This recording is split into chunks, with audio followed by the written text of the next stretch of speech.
This is Sharan Dikshit. I am the motivation speaker and psychological coach.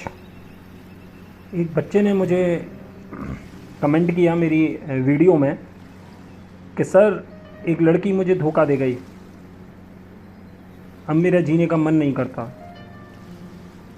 आनंद ने question किया कि sir अगर कोई लड़की मुझे धोखा दे दे तो मैं क्या करूं, और उन्होंने कहा मैं जी तो रहा हूं पर जीने में अब कोई इंटरेस्ट नहीं रहा, मैं क्या करूं। सबसे पहले तो मैं ये पूछना चाहता हूं अरविंद से कि प्रेम में थे या किसी लड़की के ऊपर कब्जा करने के मन में थे, क्योंकि तुम्हारी भाषा कहती है कि वो मुझे धोखा दे गई और किसी और की हो गई।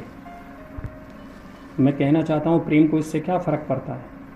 अगर वो लड़की किसी और के साथ ज़्यादा सुखी है तो तुम्हें खुश होना चाहिए, क्योंकि प्यार तो यही चाहता है कि जिससे हम प्रेम करते हैं वो ज़्यादा सुखी हो, आनंदित हो। अगर वो लड़की तुम्हारे बजाय किसी और के पास ज़्यादा आनंदित है, इसमें दुख होने का क्या कारण है। मगर हम प्रेम वगैरह नहीं करते, प्रेम के नाम पर हम कुछ और करते हैं, कब्जा, मालिकियत। तुम पति होना चाहते थे, पति यानी स्वामी, पति यानी कि मालिक, कि कितनी बार तुम्हारा फ़ोन चेक करूं, तुम व्हाट्सएप पे किससे बात करती हो, तुम फेसबुक से किस किस से चैट करती हो, तुम कहाँ जाती हो, कितने बजे आती हो, तुम्हारा कौन सा फ्रेंड है, तुम्हारा कौन सा फ्रेंड नहीं है, ये सारी बातें। और वो किसी और की हो गई।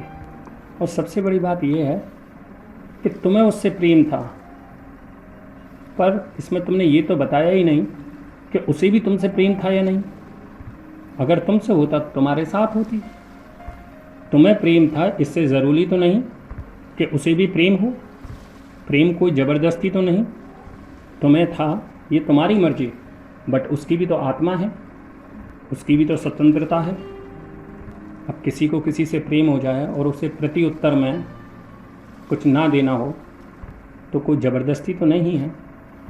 तुम प्रेम करने को स्वतंत्र हो पर किसी के मालिक होने के लिए स्वतंत्र नहीं हो। तुम किसी के जीवन में छा जाना चाहो, हावी होना चाहो, ये तो ईगो है, अहंकार है। प्रेम जानता है स्वतंत्रता देना, खुश हो, प्रसन्न हो कि अगर वो कहीं भी है और अगर खुश है, क्योंकि तुम भी तो यही चाहते थे कि वो खुश हो, बट शायद ये तुम नहीं चाहते थे।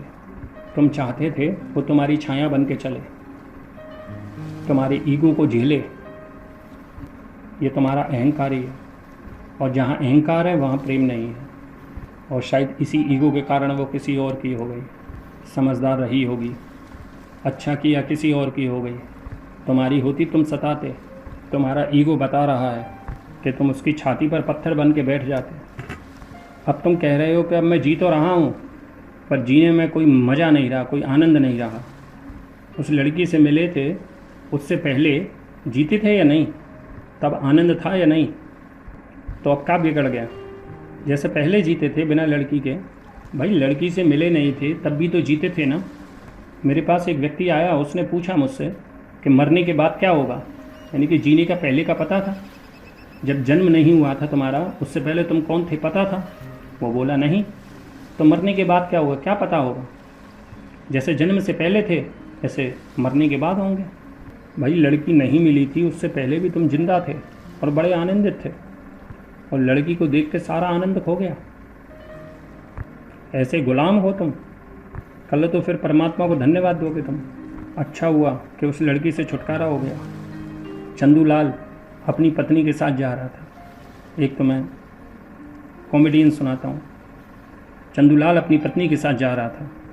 एक सुंदर लड़की पास से गुजरी, उसे देखकर ही एकदम इम्प्रेस हो गया। उसकी पत्नी साथ ही थी, और पत्नियां तो एक ही बार में ऐसी चीज़ें पहचान लेती हैं। उसकी पत्नी ने बोला कि चंदूलाल, तुम इतनी सुंदर लड़कियों को देख के तुम भूल ही जाते होंगे कि तुम विवाहित हो, तुम्हारी शादी हो चुकी है। चंदूलाल बोला, नहीं नहीं फजलू की माँ, ऐसी लड़कियों को देखकर ही मुझे याद आता है कि अरे हाय मैं विवाहित हूँ, मेरी शादी हो चुकी है। हाय राम, मेरी शादी हो चुकी है। ऐसी स्त्रियों को, ऐसी लड़कियों को देखकर ही याद आता है। कल का भरोसा रखो। अगर बीते कल में धोखा खा गए थे, आने वाले कल में भी फिर धोखा खाओगे। ऐसी क्या जल्दी पड़ी है? पूछते हो कि जीवन में अब कोई आनंद नहीं रहा, मैं क्या करूं? अगर इस तरीके से ही कोई आनंद आता हो तो फिर कोई लड़की ढूंढ लो। लड़कियों की कोई कमी है? पृथ्वी भरी पड़ी है। लेकिन अगर कुछ समझ की बात करनी हो तो थोड़ा सोचो। तुमने बच्चों की कहानियाँ पढ़ी होंगी कि कोई राजा है, उसके प्राण उसने तोते में रख दिए। उसके प्राण उसने तोते में रख दिए, और जब तक तोते को कोई मार नहीं देता, राजा को नहीं मार सकता। राजा को कितना भी मारो, मरता ही नहीं, क्योंकि उसके प्राण तो उस तोते में हैं, क्योंकि उसने अपने प्राण अपने तोते में छुपा रखे हैं। और तोते को पकड़ के मार डालोगे तो राजा मर जाएगा। ये कहानियाँ बहुत ठीक हैं तुम्हारे लिए। अब ये तो ऐसा हुआ कि तुमने अपने प्राण, अपना जीवन उस लड़की में रख दिया। इतना जल्दी गिरवी रख दिया, हर किसी के हाथ में दे देते हो अपना जीवन। जीवन का आनंद ही चला गया। ज़्यादा कुछ रहा नहीं होगा तुम्हारे जीवन में। तुम फालतू की भ्रांति में हो कि तुम्हारे जीवन में आनंद था। ऐसे कहीं आनंद जाता है जीवन से? आनंद को तुम जानते ही नहीं कि आनंद क्या है। जिन्होंने जाना है उन्होंने परमात्मा को आनंद बताया है, और किसी चीज़ का कोई रस नहीं है, कोई आनंद नहीं है। मिल जाती लड़की तब भी तुम आनंदित ना हो पाते, और फिर वो गले से बन जाती वो अलग, फिर उससे छूटना मुश्किल हो जाता। ज़रा तुम उससे भी तो पूछो जिसके पास वो गई है, या जिसने उससे शादी की है, उसकी भी तो हालत पूछो, उसका भी तो ज़रा विचार करो। बेचारे का दुख दर्द जाओ। उसका दुख दर्द जान के तुम्हें बड़ी सांत्वना मिलेगी। एक बार एक पागल खाने में एक मंत्री देखने गया था। पागल खाने को एक आदमी अपने बाल नोच रहा है, छाती पीट रहा है, और हाथ में एक तस्वीर ले रखी है। आंखों में से आंसू बह रहे हैं। बार बार अपने दिल से लगाता था उस तस्वीर को। बंद था एक कमरे में।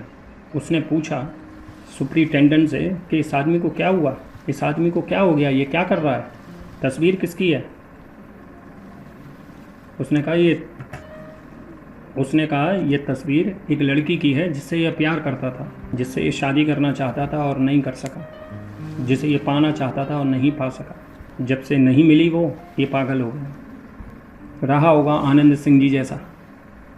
ये बहुत हल्ला करता है, चीख पुकारता है, रोता है, बार बार इस लड़की की फ़ोटो को अपने छाती से लगाता है।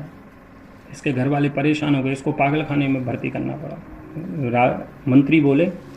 मंत्री जी बोले बेचारा। मंत्री जी आगे बढ़े। एक दूसरे कमरे में एक आदमी अपना सिर दीवार में मार रहा था, ज़ोर ज़ोर से किवाड़ों पर झूल रहा था। उसके सिर से खून निकल रहा था, लहूलुहान हो रहा था। मंत्री जी ने पूछा इसको क्या हो गया, इस बेचारे को क्या हो गया? सुपरिटेंडेंट ने कहा कि अगर आप ना पूछें तो अब अच्छा है। इसने उस लड़की से शादी कर ली जिस लड़की की याद में ये पहला मारा जा रहा है। जब से इसने शादी की है तब से इसकी ये हालत हो गई है। जब से ये किवाड़ों पर लटकता है, दीवारों में सिर मारता है, ये मरना चाहता है, आत्महत्या करने को उतार हुआ है। ये आत्महत्या ना कर ले, इसीलिए इसे पागल खाने में भर्ती किया गया है। किसको बेचारा कहोगे तुम? जिसको मिल गई वो लड़की वो, या जिसको नहीं मिली वो? किसको बेचारा कहोगे? किसके जीवन में सुखी है, किसके जीवन में शांति है? ज़रा तुम उनको तो देखो जिनको अपनी मनपसंद लड़कियां मिल गई हैं। उन पे तो ज़रा नज़र डालो तुम, उनके ज़रा मनों के अंदर जाके देखो। सदा कुंभ का मेला लगा रहता है। ज़रा देखो अपने चारों ओर। अब तुम मुझसे पूछ रहे हो कि जीने का मन तो नहीं है पर जी रहा हूँ। इतना जल्दी गवा दोगे जीवन अपना? जीवन और कुछ बड़े कामों के लिए है। जीवन कुछ विराट आकाश को पाने के लिए है, अभी और भी बहुत मंजिलें हैं, अभी और भी बहुत आसमान हैं, और मैं तुमसे कहता हूँ जल्दी ही भूल जाओगे, फिर दोबारा उलझोगे, फिर किसी के चक्कर में उलझोगे, और ऐसे भी जल्दी ही भूल जाओगे। अभी लगता है कि जीवन में अब कुछ रहा नहीं, ज़रा तुम रुको, फिर देखना तुम क्या करते हो।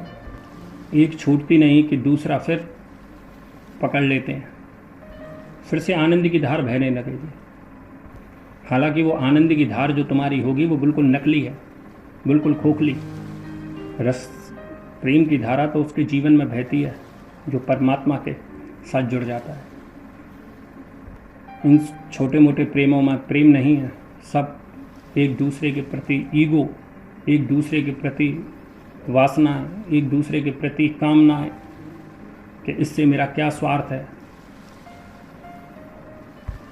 प्रेम के तो केवल धोखे हैं। प्रेम केवल शब्द है, प्यारा शब्द। और मैंने तुमसे पहले भी बोला, तुम प्रेम वगैरह नहीं करते थे, तुम केवल कब्जा करना चाहते थे। मैं तुमसे पूछता हूँ, ज़रा तुम अपने अंदर पूछना, सोचना, कितनी बार व्हाट्सएप चेक किया करते थे, कितनी बार फेसबुक चेक किया करते थे, कितनी बार मीटिंग में फ़ोन जाने से तुम बोला करते थे कि तुम किससे बात करती हो। कोई भी अपना मालिक किसी को बनते हुए देखना नहीं चाहता। जीवन स्वतंत्रता का नाम है, आज़ादी का नाम है, और तुम किसी की आज़ादी छीनना चाहो, यह प्रेम नहीं। तुमको तो खुश होना चाहिए कि अगर वो किसी और के पास सुखी है तो मैं भी खुश हूँ। तुम चाहते थे भी तो यही थे, तुम चाहते भी तो यही थे कि वो खुश रहे, और आज जब वो खुश है तो तुम दुखी क्यों हो? इसका मतलब वो प्रेम नहीं था, वो केवल अट्रैक्शन था। आज के लिए बस इतना ही। Thank you so much.